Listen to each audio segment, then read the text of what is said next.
Tinotenda Mwari zvikuru masikati ano ndokuremekedza nesu kuri pano Mwari wakuitire nyasha zvikuru. Regai tushumire evhangeri yeushe, the gospel of the kingdom.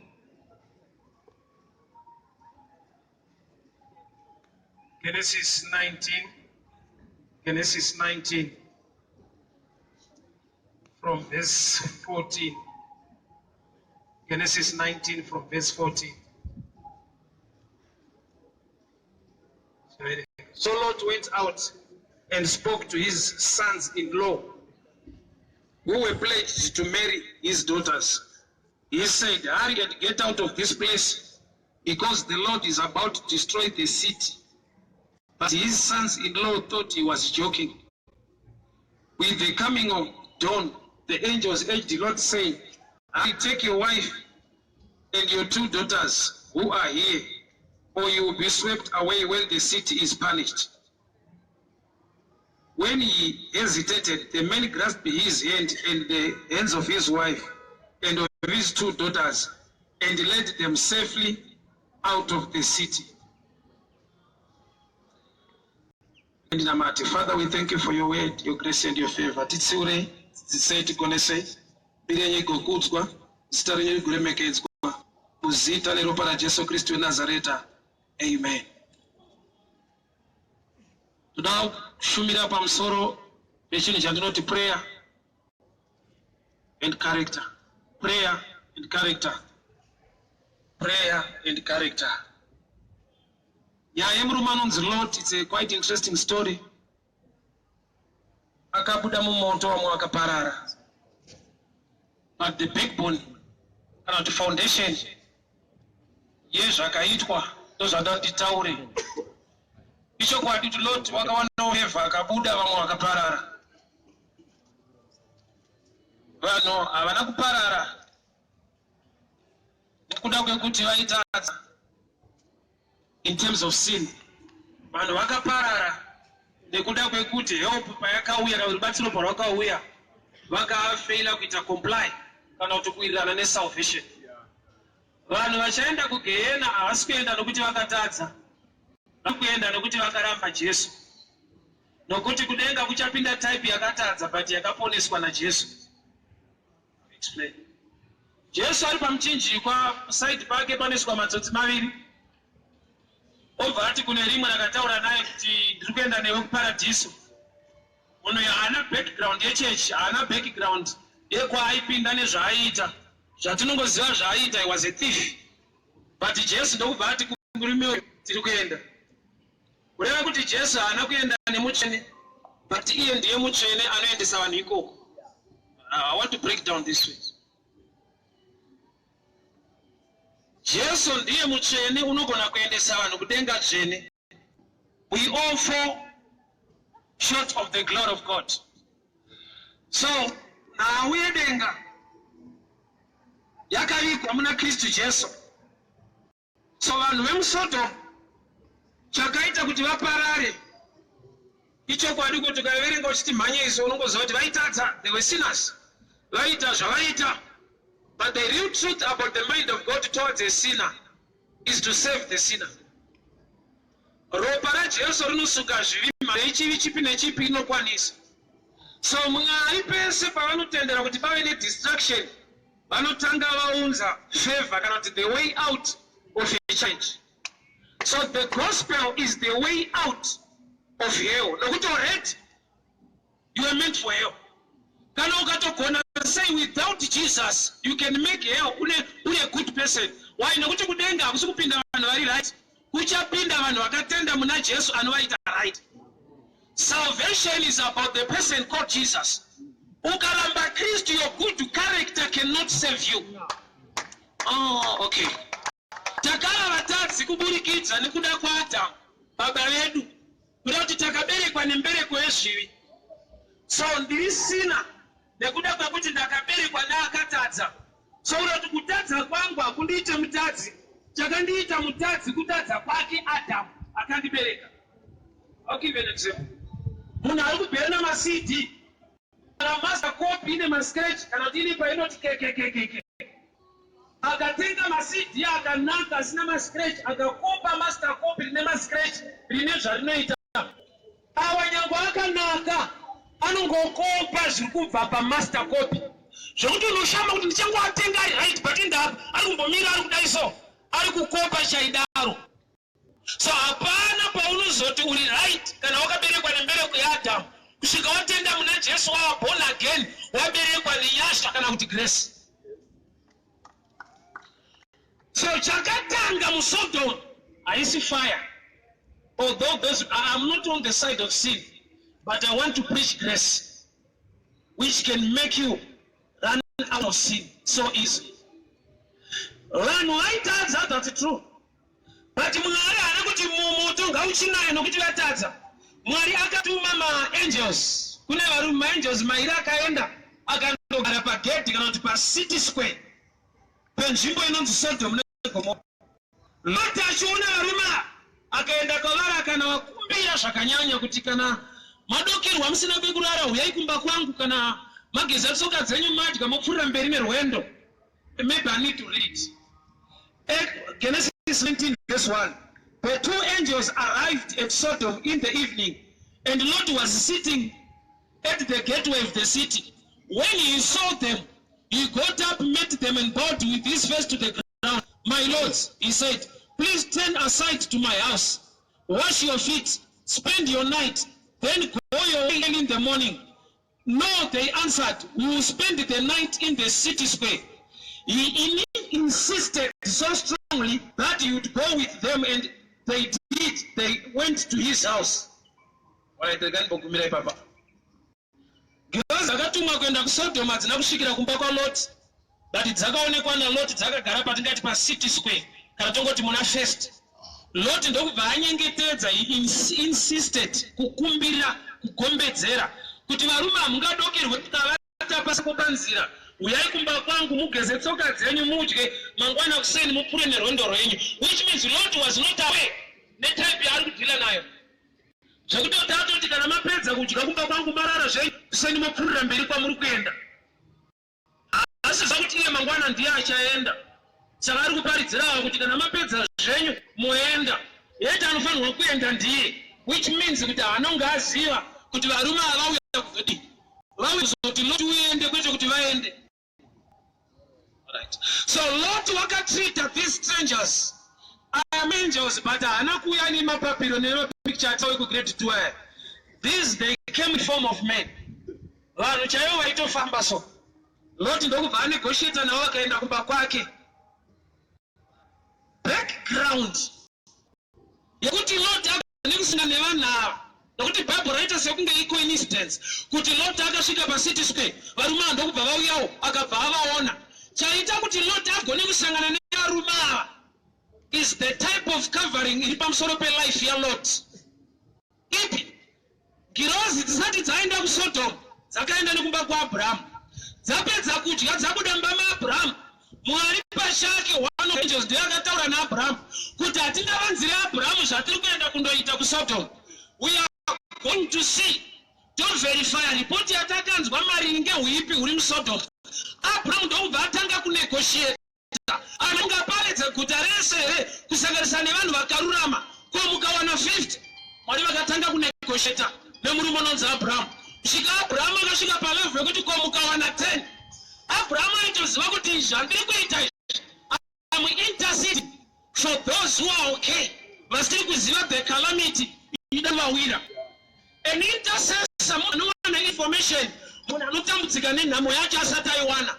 An intercessor munhu anogona kunamatira munhu aine place yekuti haachagona kunamata nesituation yamubata. So Abraham was a great intercessor. Aka-intercede on behalf of Sodom. Vanhu veSodom vakanzwa kuti kuchanaya moto. Abraham anga azvinzwa ndobva atanga kugombedzera kuna Mwari kuti nhai Mwari, ko mukawana 50, ko mukawana 40, ko mukawana 20, ko mukawana 10. So there was intercession yakaitwa ndozisati dzaenda musoro. So chapaloti kusangana nevarume ava in a way kuti he was related to Abraham. Kureva kuti prayer inenge ino minister better when you are related to God through Jesus. Relationship ya Lot na Abraham was the key. Yekuti Lot kusangana nema angels pa city square. Help me again. Pani zvinhu upenyu wakwete nekuda kwokera sei, but nekuda kwokuti wakaberekwa nani. Mwari vanoti kuna Abraham, mwana wako Ishmael nyangwe adzingwa pamba ndichamuita munhu mukuru, because he is your son. Chikonzero chakuti Mwari varangarire Ishmael mugwenga haasi machemero kana prayer. He was the son of Abraham. Though reason akatorwa naMwari kuti ndichamurangarira because he is your son. Kureva kuti the covering upon Ishmael is Abraham. Saka akachema chinoita kuti Mwari vanzwe Ishmael is sonship, kwete challenge. Unoziva here kuti ukabva ukumba kune mazita anoremekedzwa munyika, ukangosvikawo pane imwe nzvimbo unogona kungobatwa zvakanaka, kwete nokuti wakanaka, but wabva kune zita rinoremekedzwa panzvimbo yako. Mazita ari pamusoro pevanhu, especially masenemu, anoita kuti let's say uri kupfimba musika anonzwa muti kunzi Timothy yako apanika. Mwari waburitsa zita rinotaura pamusoro pemaya. Ndakandane nhau dzekuramba varume kwangomutonzi Timothy yangu anobvunza chiyangwa upi adapinda. Wewe ukazoti masiwa. So there is a name pamusoro pe. That's why Jesus said it pese pamunonyengetera, pray in my name, which means the name becomes the covering, not the problem. Kuti Mwari vacha respond to the name more than the challenge. Kuti ukava a great challenge with the name of Jesus, your challenge haigoni kuaddress. Nokuti when God is about to answer your prayer, he checks the name. Ilo principle yekingdom. Kana kunyengetera, pray in my name. Iya chizoti tinedu mazita. Kanonzi Timothy but kuna mata moja but pray in my name. Anena mondini.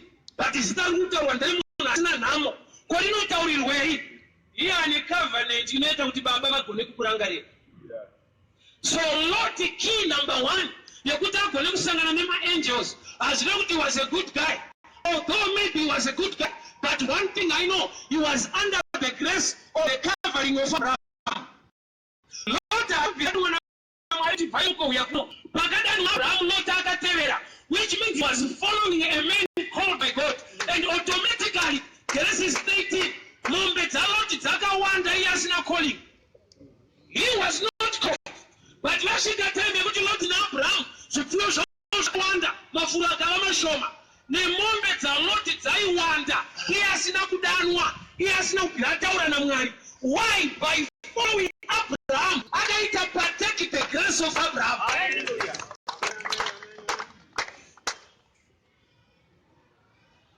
The type of leader sometimes leading you, leadership yake ino reflect mauri. Panakatoa this kind of statement kuti pakaita mbudzi dziri kutungamirirwa neshumba, poita shumba dziri kutungamirirwa nembudzi zvikarwa. Shumba dzinogona kukundwa nekuda kuti kana dzichitungamirwa nembudzi dzinodevelopa maqualities embudzi dziri shumba. Makaona vanhu vanochengeta hanga kumusha, chinoita kuti hanga iregere kutiza, type of leader kana kuti akaichechenya riri zai akatanga kuitungamirira for a long time. Hanga aitorerwe mapapiro kana kusungwa netambo, inongopiwa mukuru anonzi huku kuti rana munhu. Unoenda. When you get it, I'm so interested.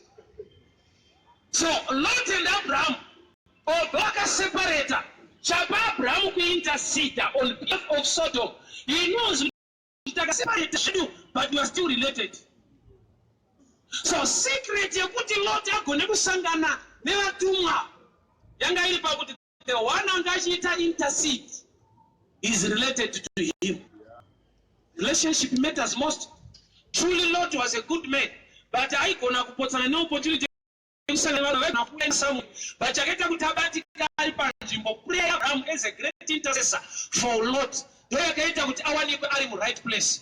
Do you know what emotions can ask life, Marco? Not because you are a good man, but there are people praying for you, and God is answering them. Especially, maybe testimony to you. There are things that happen to me, not because I'm praying for my preacher, but because my mother prays for me. Yeah. I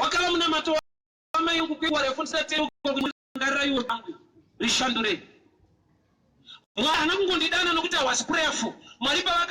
Somebody was praying for me, my mother. Yeah. The things you later second like a coincidence, but in your covering. Lot ukaona Ruth akuenda kumunda kwa Boaz. Because of anything else. Alikuenda because Akatera Naomi are related to Boaz. Which means marriage ya Ruth na Boaz aina inechepita ne beauty. That's why Agatonzi enda usiku mumunda make unolala kutsoka zake. Kurati kurorwa kwake kwakaronga murima. Yeah. Why? You know she's under the covering. Kana uti au ya ali ku lineage ya Elimelech kwakarorwa kwakarorwa Naomi na Elimelech. Lokuti ndi kinsman redeemer alifanwa kurora munhu auya na Naomi panangouya yega nokuti ari desperate for marriage. Okay, I'll give you something to understand concerning the covering. We are in a New Testament dimension. So the covering of somebody, I don't need it. I'm a man of God. Let me here. What I should have introduced, I know to the Mari wa Abraham. What's up? Dora kudiona wewe ukapota mwaru but ukasikia uchwira na Abraham unosangana na mwari wa Abraham mna Abraham. There are things in life zvinoita muupenyu hwako kwete nekuti you are praying for a good man, but there is somebody interceding on your behalf. Number one issue mukati nreite vanhu vatadzira mwari vakatora shizha vapfeka mwari auya ndokubva avabvisa mashizha akapedza matewe. The greatest problem yakadiscover nemunhu akaita sin icovering. That covering inoitwa muphysical. Ati mwari paakapfekedza matewe, he was covering in the spiritual. Why? Nokuti paakauraya mhuka ava vanga vatotongwa kare kunzi mhuka adya muchafa, but paakadya kuti mhuka yakafa kuda kuti mhuka yakafa yakatora rufu rwevanhu vanga, which is death was covered through the sacrifice of the lamb. I'm sure the New Testament people understand. Could your death was replaced by his death. Through Christ Jesus have been covered. But you put die passing at Jesus, die will naked.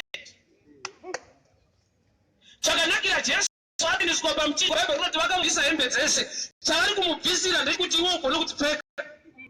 Nobody can hire that mind out of speakers. I can't get it.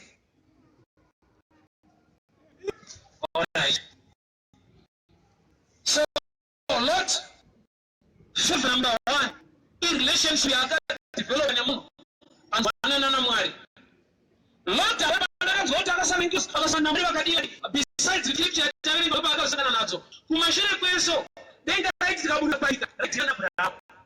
not Lot. Benefit yacht, who would tell us other shades, questions. Let all about that, good I go.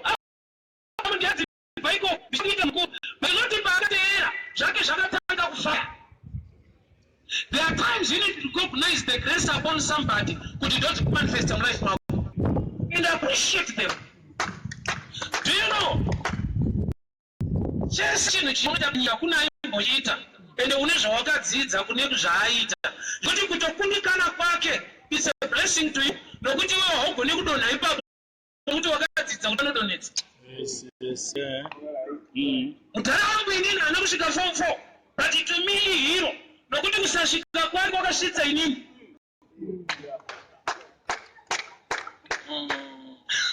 I would see as failures today. wisdom. You need to treat them as heroes. You never fail. So they've been used by God in their failure. You need to appreciate.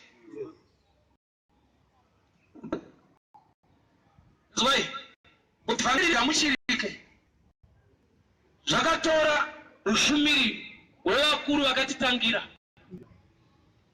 I'll give you the example concerning this place. When I came here in 2006, that's when I started coming here.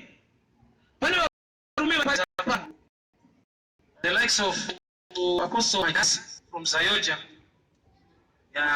very few guys with Windros Faripari, Dengo, and Namaranga. They ushered me into this place from 2006. No matter in my season, but the real season I created this platform is not in me. Yes. Recognize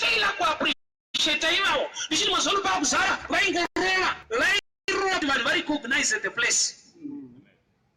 Kana wazo mira wona shabita ziba akatanga kuzhiita zvisiri kuita kuti.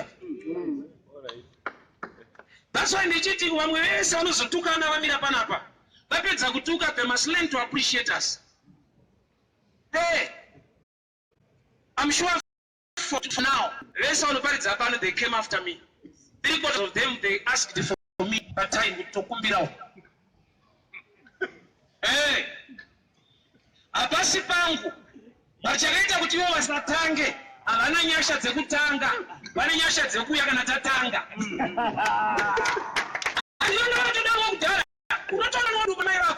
But to get to bless somebody, God used somebody to be near of what is already new.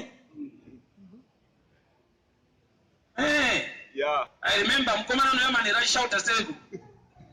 I shanda bara bizeta. Saka ali achi karaba. Hey, it followed me for almost 3 years. There is part of me in explaining. Not as it's about there is part of me. Why? For 3 years he was sitting here learning from me. For 3 years. Computer did not shine right my disk now. He's the one who gave me Alpara Bizet at the moment. Shakungari Fambe, computer.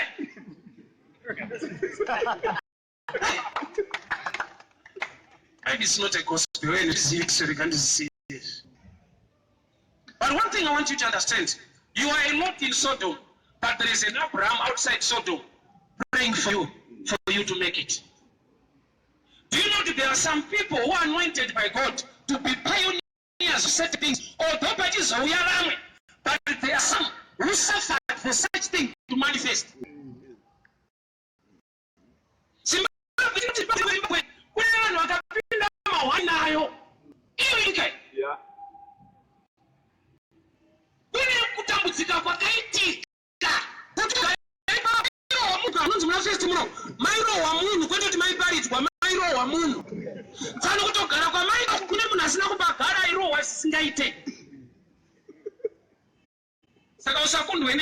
Remember my hero.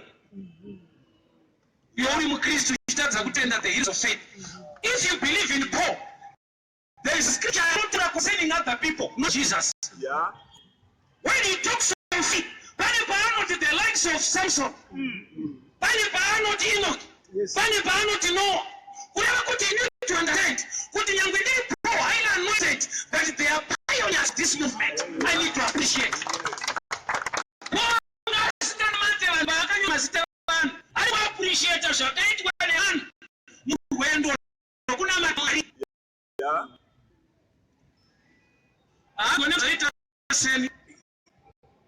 Yes, but we need to understand us.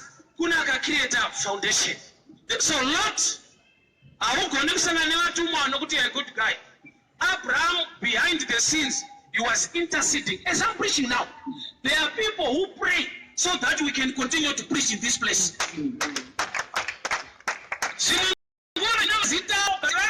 Yeah. So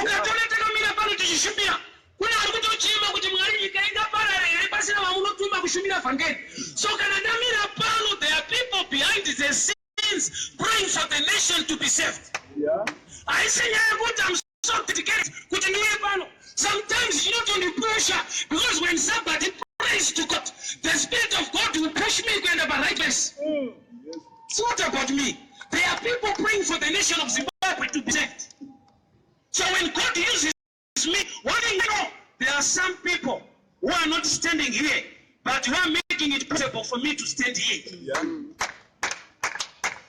You remember my times that I got to work with spirits and it comes to don't go end up. Type is a finding upon her. They don't want to go into spirits, but went. Type seat was a vendor. That is shifted with the shifted. Somebody was standing for the things of God. Yeah. I'm sure there were people who were praying, may you vindicate for your gospel to be preached even in the system. Yeah. It's not about me. There are people praying for this to happen. So Lotins wanted to resist. It's not about you.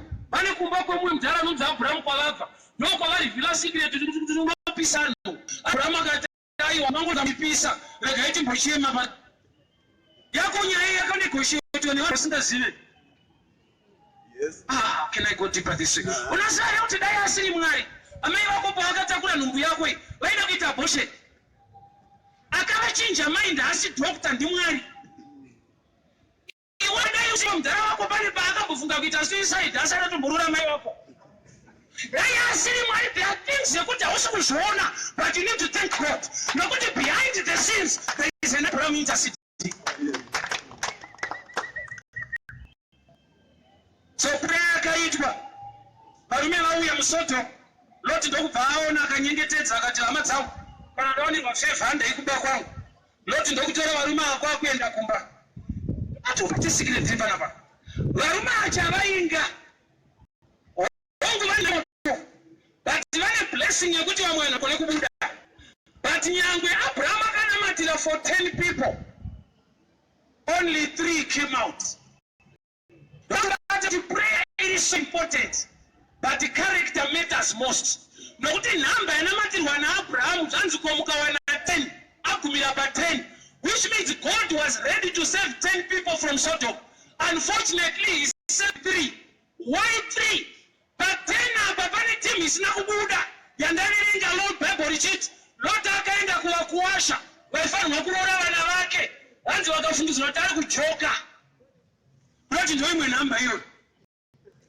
There are times you are already numbered, but your character is defeating your intercession. Repeat this one. Abraham akanamata kumuka wana 10. Wadakati 10 no problem, no Buddha. Girozi zashika na 10. Zakawana 3. Kwa mnasala kupi 7.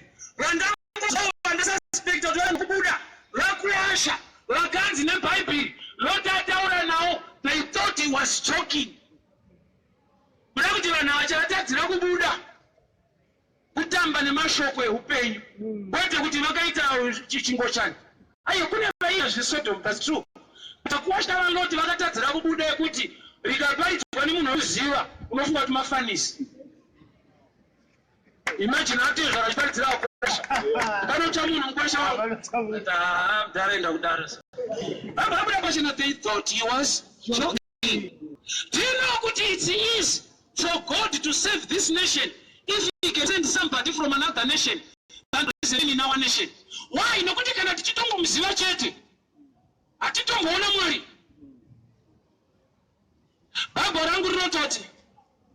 A prophet has no honor. Munyika make.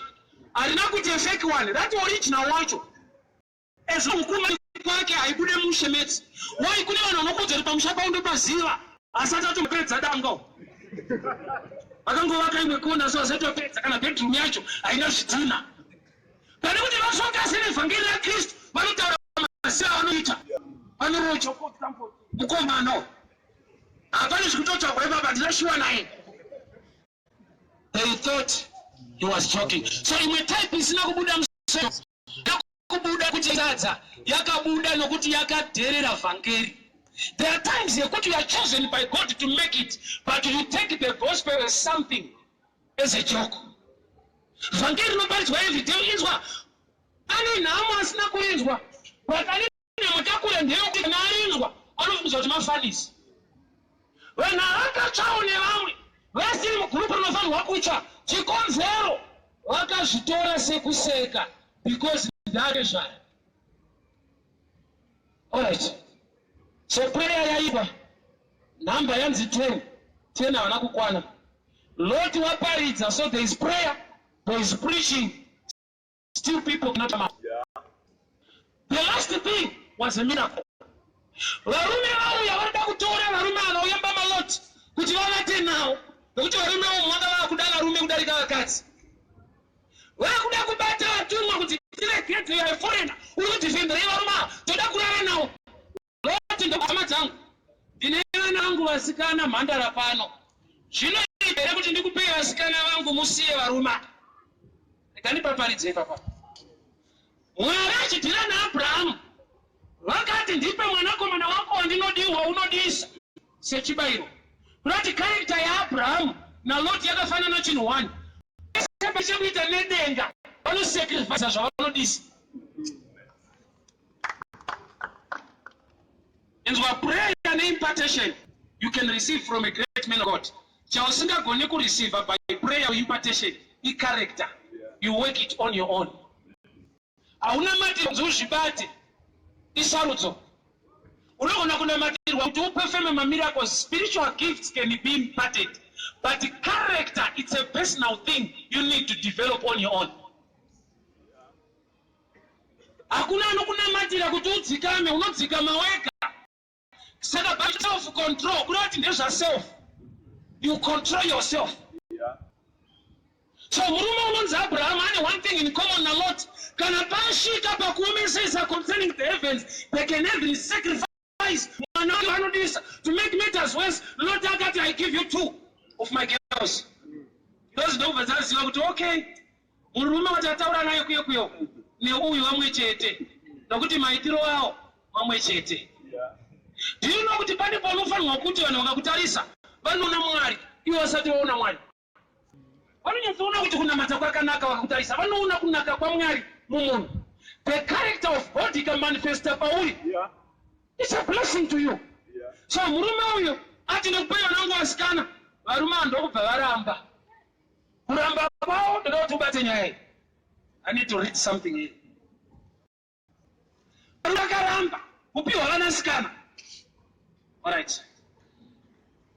Genesis 19 verse 6. They can tell about verse 5. They called to Lot, where are the men who came to you tonight? Bring them out so that we can have sex with them. Lot went outside to meet them, shut the door behind and said, no, my friends, do not do this wicked thing. Look, I have 2 daughters who never slept with a man, meaning virgins. Let me bring them out so you can do whatever you like with them. But they do nothing to these men. But don't do anything to these men, for they've come under my protection, under my roof. All right, let's go my shure. Genesis 18 verse 20. The Lord said, the outcry of Sodom and Gomorrah is so great, their sin is so grievous, that I will go down, see for myself what I've heard. The outcry is to me. If not, I will know. You know, zichitaura naAbhurahamu tinoti tiri kuenda kuSodom, tinoita verify, tinoziva kuti kuchema kwasvika kudenga ndekwechokwadi here on the ground. Kureva kuti Mwari wedu haashandi makuhwa, anoshanda nechokwadi. Zvanzi pane kuchema kwakasvika kudenga kuSodom, chakaita kuti denga riburuke. Vati zvekuita kunzwa uko vanhu vanogona kunyeperana nekutengesana vakamakana. Regai tiburuke tonoona kuti shuwa here varume vakurara nevarume. So pavakamwari ndokubva vatumira varume kuti akate shuwa kuti kuri kudiwa varume. So varume apa vakasvika vamba Lot. Somebody is hearing me. Vasvika mba Lot. Mutakati regai ndikupei vasikana vangu muvape nawo musiye varume. Varume ndokubva vati hazviite tiri kuda varume ivavo. Kureva kuti denga ndopega varagona kupuruva kuti shuwa vanhu havana vakadzi vanoda varume. Nokuti Lot paakati ndokupei vanasikana vangu vakadzi vakaiwa kuda varume ivavo. The type of giving against one a lot, yake expose a weakness yo Sodom. Ah, Jesus. There is a level of giving. Yeah. nothing else that kuona kuti ishuwe saka kubata ishuwa kuti munhu achada mukadzi apiwa mukadzi uramba. Somebody is not hearing me. So not this kind of giving yekuti topai vanasikana vangu haisi giving istyle yekudabatisa. But he's not hearing me. Unoenzwa neBhayibheri zvanzi ringiro uchida kunoona kuti ishuwe want to verify sakati pakati nokuvanakana vangu I'm sure anga asingarevese ani chaangapika in the spirit kuti ndopa muchabatwa ipapa. Zvanzi vasikana zvikanzi aiwa toda rume wavo tenga ndorati okay tuwa naye vanhu vachida vakadzi kana mhandara vasina kudziona. Zvanzi maangels pakoza varume vari kuita noise to become blind. Nyangwe vakava blind vakatadza kupinda havana kutendeuka. Time danger in miracles. My miracles sometimes I don't go kuita kuti vanhu vangonakidzwa for a while but hagone kubata the real spirit. That's why kuti munhu apone he needs the gospel and the gospel alone. You can be saved with a miracle urichine maroko straight but kana uri straight usiri straight muna Mwari you can make hell wakawana healing. Varuma vakaitwa mapofu havana kuti hatatendeuka mudhara tichaona ashiwa matikuwadza vari mapofu kudaro vakati ndizvozvo tikazongoona chete toita zvabuda kuita osamweya kusatendeuka kana mirako ikatoitwa kuteuki. N'anga dzaFarao dzakakanda tsvimbo dzikava nyoka. Mozisi naAroni vakakanda yavo ikava nyoka dzen'anga dzikadyiwa. Mambo haana kutendeuka akaramba ari kusaidi kuti myaruzi haana kuti handakukona akati handaramba nen'anga dzangu kudyiwa tsvimbo havo pandokusaidi kwedu. Mweya usatendeuka uri serious kuti mirako ikaitwa unojudge kuti hamene zvangoitika pandokusaidi kwedu. Ndakati unenge supporter webhora. Umwe akabvunzwa kare pane Dynamos paida kurereketwa so zvanzi muchaita sei timu yako enda pasi pemuti zvanzi toenda nayo kuti wamweyo haachatomboda win angoda timu yacho.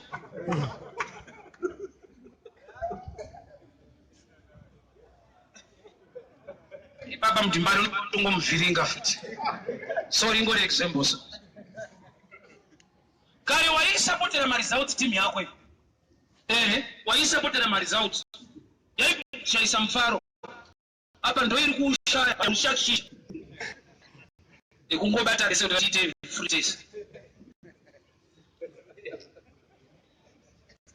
Vanhu vebhora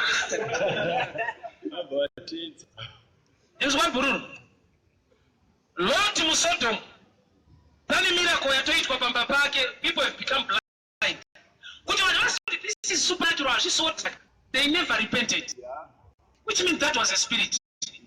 Kune spirit inotombata kumunhu of knowledge yekudaio munoziva here kuti John abvunzwa kuti ndiwe here Messiah kana timirire umwe John akati handirini but John wakasvika pakufa nevanhu vanonzi vadzidzi vaJohn vaidzidzei kumunhu akasini kuti kune mweya ungopinda isiyo vanhu vanobva naJohn kuti asini but John akatonongedzera Messiah zvikiro kwaane inobvisa zvinhu zvenyika havana kubva vese vachienda kuna Jesu vakaenda tu kukasara chimwe chikwata kune vanhu vandoshedzera kuti iyo isiriyo ndo yedu manje. John akasvika pakudamburwa musoro Bhaibheri rikati vadzidzi vake vakatomutumbi vakaviga vane vadzidzi vari kuJeriko kune vaipinda yakasungwa zvokuti pavakatumwa kuna Jesu Jesu akati ndiri kusunungura vakasungwa ndokubva vadzokera kune vakasungwa vakati sunungura yedu ndeyekusungwa topinda kuno. So Lot mumba make ndo mumba mapinda salvation but heino serious danger yaitika pane instruction yavakapiwa nyangwe vari iyo the right house yatreata maangels in a good way zvikanzi pana aparikirai kucheuka mukadzi wake ndokubva azocheuka. Mukadzi waLot haana kuurayiwa nemoto akaurayiwa nekucheuka kuti kune instruction inokutadzisa kubudirira yeti uri mutype yemunhu ari muenvironment yevanhu vanogona kubudirira. My Lord hachisi chivi chakaita kuti vafe kusaobey instruction yeti vari mugroup revanhu vari selected. Exodus zvinoreva kubuda but havana kubuda paExodus chapter 1. Even Mwari vacho vachitaura naAbraham Some cases 13, 15, 13. Vanoti vana vako vachala nhapwa for 400 years. Vachabuda. Vana vacho vanhapwa vakabuda at 430. Yet uchaona chakava chikashipatana. Kuti sota yakakwana vana kubuda iyo yakwana. Vakabuda pa chapter 12. Kuti pa chapter 1 vari munguva yekubuda vasingabude. Uzare kuti nguva yekuti zvinhu zvako zviite inogona kukwana. But kana usina revelation yekuziva chekuita munguva, unogona kubvunza nguva isati yakwana uriwo usiri kuziva zvekuita munguva yakakwana. Exodus has really now much not good but they never moved out even by Exodus chapter 1. The main problem you face, they are good by chapter 1 Pharaoh aka sense in the spirit. Aka sense in the spirit. When you are not spiritual, the devil is better than you. Kana uchindoka mausiri mumweya, muloyari nani panewe. Nokuti anogona kukutamba dzaanokutamba usiku. You are unaye kutamba. Battle yacho iri spiritual. So, secret iripa. Avasi kuziva kuti tiri munguva yekubuda. That's why Mwari pakati kuna Moses chienda. Une negotiate na Faro kuti vanhu vangu vabude. Zvoreva kuti vanhu vacho vari kutoenjoya zvavo kushanda. Zvokuti Faro pakacomplain Moses kuti iwo zvarungotaura kuti akunetswa kubasa kunoko. Vanga vakufungidzira kuti ma-workers vari ma-slaves. Unombaziva kuti problem ikanyanya kubata unombidzira kuti i-lifestyle. Zvokuti it's hard for you to come out of it because haisiri problem yako but iwe une problem ma-one. Alright. Kune vanhu vanotanga vari munhamo apedzira vava nhamo yacho zvokuti kuti uibvise panonetsa utobvisa iwo. Do you know kuti kune imwe problem yekuti ukaita sensitive kana kuti culture zvakaoma to break out of it. Pane kumwe kushaya unotora setsika. Pane imwe situation yekuti ukaijaira ita ikunge ndo normal lifestyle. Isu tichikura tainzi kana makudya sadza mukageza maoko munombera modya. Bali kana muchidya nenyama kana makuda kuzononga futi nyama munombera. Kurati tanga tine respect nenyama. Yeti pautombera uchigeza maoko apa zvatopera. But nekuda kwepoverty nyama imwe level inotoda mamwe maoko. Somo matiri kuzviita so. Haisi tsika inamo. Unozwa kuti kwatava kuenda kwayo kudi kudairirwa kana. Indati ndikangonhonga ndisina kuombera mufana wangu ainditengesa. Kuti anhonga anokombera. Saka ndakakura nditoi culture. Kusvika ndazodevelopa ndakutenga yangu nyama. Ndakaona kuti aiwa ipoverty. Unogona kuitsika usina kuombera ina basa. Aishamisiri unogona kusaombera utodya nyama. Kureva kuti munhu akakura musystem iyoyo, the poverty becomes culture. Saka uchiona definition yekuti prosperity kuAfrica ichingipisa musoro. Saka vamufundisa vaparidza kuti receive your house, vanoti atanga ndowepasi rino. Why? Nokuti vanomubvunza kuti kuva nepekugara, kubudirira, ikodzero. Ma-basic human rights haisi prosperity ma-rights. United Nations haitungamirire nevanhu vari spiritual, vanhu vanofunga. Vakati kuva nepekugara i-basic human right haisi prosperity. Waafrika wakati receive your house, vatanga zvekubudirira, hakusi kubudirira. Ikodzero dzemunhu ari panyika. Enda unoenda mabhuku eUnited Nations. My human rights haisi prosperity.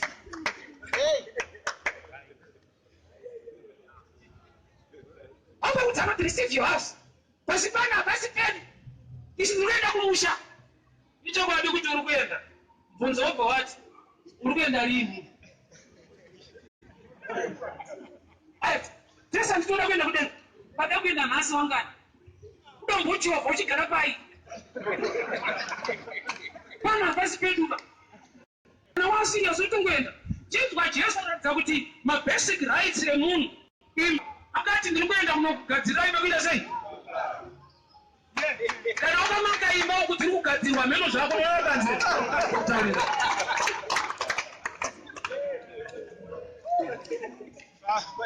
Receive your house. Udenga kwacho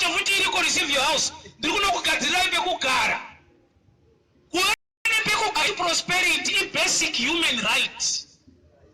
Poverty ndiyo inotipa wrong definition ye prosperity. Kuwani cha kufambisa motikari uda kuenda ukadomanitsoke.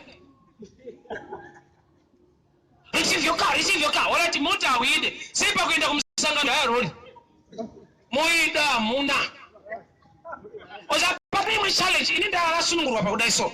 Mwanasikana wanga wakawea paita form for last year part 1. Akati date ndiwe kire yo metsi. Yakabuda pachena kuti dzino ndinetsa. Andina kuti dzino netsa. When you become a leader, make sure you preach the truth. Zvinokunetsa, zvinokuti zvinonetsa. Shokunetsa. Inina ndikone metsi kune vanodzigona. Saka mwana wangu ndakamuti metsi dzinondinetsa. That's why asina kudropa metsi. Dai ndakamuti dzinonetsa inodropa. Kuterera baba wake. Saka baba wakamusunungura kuti dzinondinetsa but unogona kuzikwatura. Kulati shandisingagoni kune vanochigona.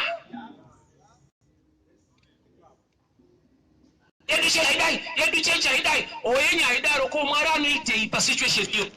Nokuti yangu ndonzwa kuti anosumudza mapofu. Anosumudza zvitema. Iwe yenya haidaro ko mwara anoti kudii wamuri kunamata muchechimo. Ndakati reasoning yako ikangowape kuti yedu chechi inodai so. You are still a baby. Inofanirwa kuti mwari anoti. As long as usinganzwe mwari uchinzwa chechi uchiri mudiki. Unazati mukadzi weSamaria paakanyima Jesu mvura. Asiri akanyima Jesu mvura. Akaberekwa ku tradition inoramba nemvura. That's why akati maSamaria nemaJudha adyidzane. Kuti vakuru ndiko kunyimira history. Saka kana mata uri muhistory mu Revelation. maSamaria nemaJudha adyidzane. Kuti ini ndakatoberekwa kusaidikwa kundoza ndakakura tichiudzwa. Ndikatokupaida tochikorawo zvekwedu. Kureva kuti pachangu haisi decision yangu, it's tradition ikwandopinda. There are a lot of people who are failing to do the things of God because of traditions. Mwarato singanewe so that we can. Anawana ukaona muna chiparidza so. Unechechita unofungira anopinda. Ende unedza unotoramba kuti apinde iyo. Takatokura tichitoudzonzi yakati inoparidza, yakati chechi haiparidze. Those are human traditions. Yakati chechi inoparidza, yakati haiparidze. Indakatokura ndichifunza kuti kuprofita ndekwe maapostoli kai. Nokuti taishandirwa kesu maapostoli.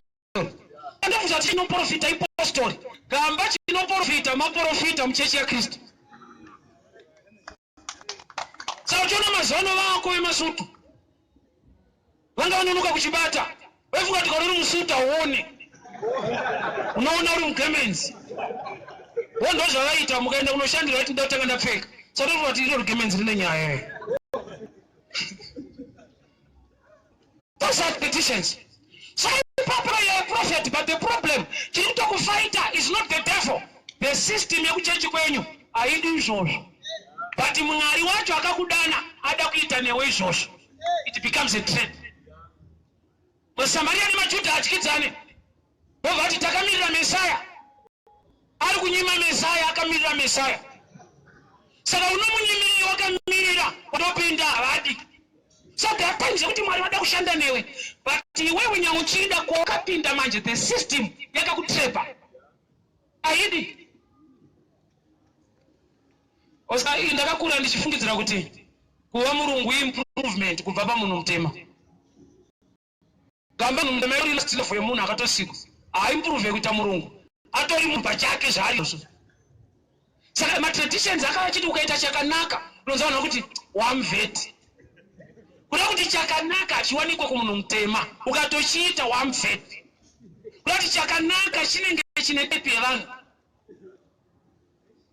That's why I always say kuti Mulungu akakora shona mumboikana mumushore unadzadzaya wena dzakaoma watsinzwa.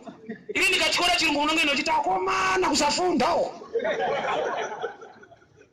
Yeti English neshona zviri pa same level ma languages. Hapana chikoro patuyo ma language. Saka uchiona ndakamusana nemumwe muFrench kamveti asingagone English. Ndakatofunda kuti Mulungu asingagone chirungu. Ndoba ndakaziva kuti chandiri kuti chirungu kwatiri kumaFrench chirungu chiFrench. Ukaenda paMozambique ukatotadza chiPortuguese vanoti hauna kufunda even uchigona English. Kuti ma standards ekufunda takazvipata. ende tikazviomesera.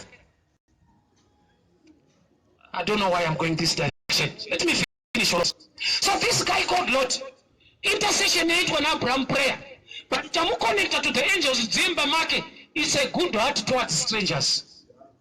You never know kuti zvimwe zvinhu zvawakanamatira kunzi zviitike unongozviwana when you are a good man towards others.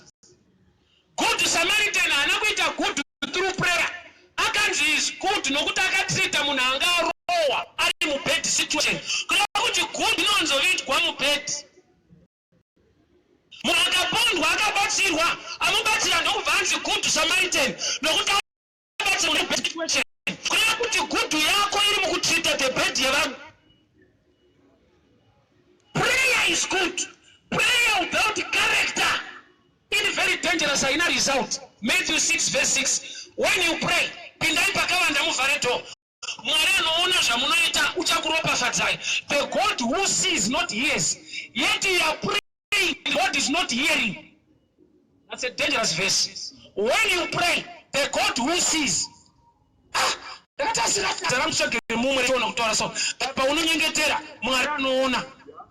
Kunyengeta kutauraka iya anoni iwo chitaura anofanirwa kunzwa. Wali ndo vakandipa zembo iri simple kuti pese paunopimba musikana adhiri zvaanzwa seke anotarisa chiri kutaura ichi. Unorambirwa bhande taura muchato wakanaka chaizvo, anoona kuti bhande iri suspect ari kunyepa uyu anoona kuti akupindure.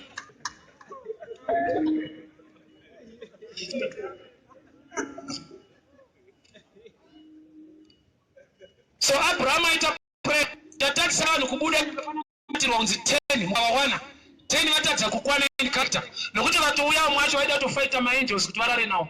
Yet prayer was done. There are times that people are praying for you but your character is resisting the move of prayer. Andina matrei kuti ndikuti situation the more yauri kuti ndina matrei uchiswera muzvinhu zvacho you are the devil of your prayer. That's why I refer people to this example. I tell you. Mudara akati mfano waparidza musha simora ndakusiya. Ndakamuti ndipe ifoni ndidzime namba yemukadzi wacho.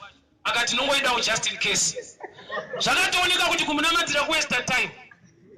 Kana achiramba nenhamba yacho kuti idzimwe. Kureva kuti ari kuti ingoita prayer ndozonoita sei kunhamba. Inzwa. Ora bashita. Zita yangu kuti mukaona Lot mukaona mukadzi wake mukaona vana vake. The prayer was a general prayer yakato start on 50 ikasvika pa 10. But no matter Abraham is a great man of God wokuti akaita prayer God hears. Akaita prayer but 10 havana kusvikwa. No matter who prays for you, your character determines the outcome of the prayer. Akanzwa Jesu achita aporesa munhu oti kutenda kwako, which means problem a percentage yekuti zvinhu zvifine. Jesu aidi kuti wazviona ndine power hapana chinoramba zvakaramba. Ine ndakambonzwa song imwe iri dangerous. I love musicians, I love the guy, but song yake iri trick pakudai so panikaira mushara zanzi kana arect inayo hatingakundwi. Makamboinzwa song iyoyo, which is a wrong song according to Samuel 1. Nokuti Bible not areka yakatorwa yakabvuwa nevaFilistia Hofni na Filisi wakafa. Saka songwe ngiti kana tina areka atikundwe iri wrong. Andina kumumaka muimbi ndangocorrecta ndokuti pane teaching iripo. Areka yakafana wristband, yakafana anointed mantles atinopiwa kumachechi. Those things are real, they work. But here is a challenge. Atakura areka kana zvihura pachechi ari Hofni na Phineas inobvutwa. Areka haidefend mombwe. Which means the character of the one king, the ark, determines the result, not the ark. Areka yakabvutwa vanhu vakaruza. Kana areka tayo atikundwe nokuti vanesu unorohwa varipo. Baba vakaudzwa muchechi kuti Hofni na Phineas vafa, areka yaenda. Kuyo yareka yabvutwa sei? To prove to you kuti chaitadzisa areka kuwina haisinya kuti vaFilistia vanga vane power. Ichaipewa wafundisi vakavatakura areka. Why? Nokuti areka payakaenda kuvaFilistia yakatanga kurova vanhu ikoko, yakatotanga kuuraya chimwari Daudi mchechi meme wa Filistia ikabuliswa mchechi macho ikatanga kupa vanhu mamota vanhu vakatanga kurwara ikatanga kuuraya vanhu vakatanga kufa vakaidzorera iga inorwa but ikatakurwa neimwe type inoruza inga Bible. The ark, the power of God is powerful, but the danger is who is carrying the ark. Abraham is a great man of God. He prayed for people to come out 10, and another one at 10, only 3. And about 3 pacho, there were 4, but about 4 pacho, only 3 came out. Why? There are times they put in my instruction, but people pray for you. That's why you need prayer. You need knowledge. Only prayerful, acquire knowledge. Au substitute ignorance ne prayer. Kana mlachiti vanhu vangu waparara nekushaya ruzivo atobvuma kuti uri wake ende abvuma kuti uri kuparara ende ari kutokudzivisa kuti nokuti hauzive. Nondakanzwa mwachiti munoti Mwari hazive. Ichokwadi Mwari anoziva kuti hauzive. Saka achitopa kuti uri kuparara.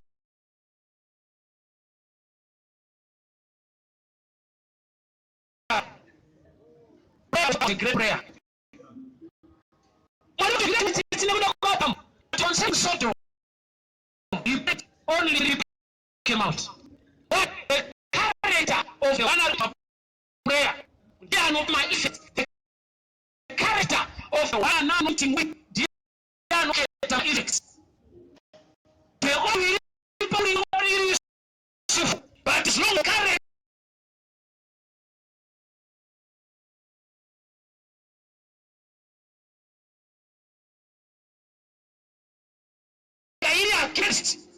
You cropped the and that is just I musho makukari. He remained mighty and powerful. But the sons I did in one name. Environment operate. Shorama remained build a tomba, he couldn't be again the move. Granted, the environment affects the effects of the city. Shokumu email. He can up and nakunaka, repay my results. Shokuti Munano of Dotari Nakunaka, Gambati, or Kaka. Now, Shaka. Mwarukurongo ndikana chance nomziya. Utomuzi wakazi asina. Mwa akutoda wa. Eh, mwaka warume mbwate wani. Umuvaya na matanguda wangu. Akutoda mbwate. Eh. Akona kuitrita mu. Evangelist T. I hope we reach tomorrow again. When I'm talking about that, God give me the courage that way the pay. Now, what is the pay of it?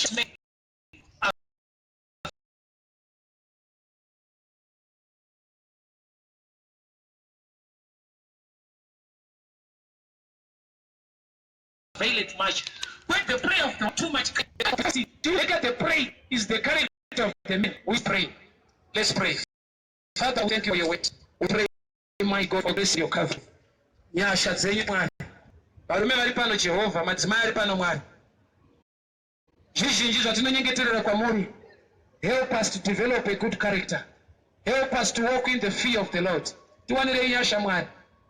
Shoko renyu ndomwenje patsoka dzedu. Titungamirei patinotsika nekufamba. Tiregere kurarama upenyu hunokunyangadzai Mwari. Tibatsirai mweya mutsvene. Mifungo yewakaipa iregere kutora ushindariro dzedu. Zvatinobata Mwari zviregere kukunyangadzai. Mwari kana taakupinda mune zvinonyangadzai imi Jehovah. Help us to come out. Help us to come out. Help us to come out. Danamata Baba, help us to sharpen our character. Tega atikone, shikama kutikonesa. Muchene wakatendeka wa Abraham, wa Isaka, wa Jacob. Wenyasha akarurama. Help us to stand in truth. In Jesus' mighty name. Amen. God bless you so much. We meet again tomorrow.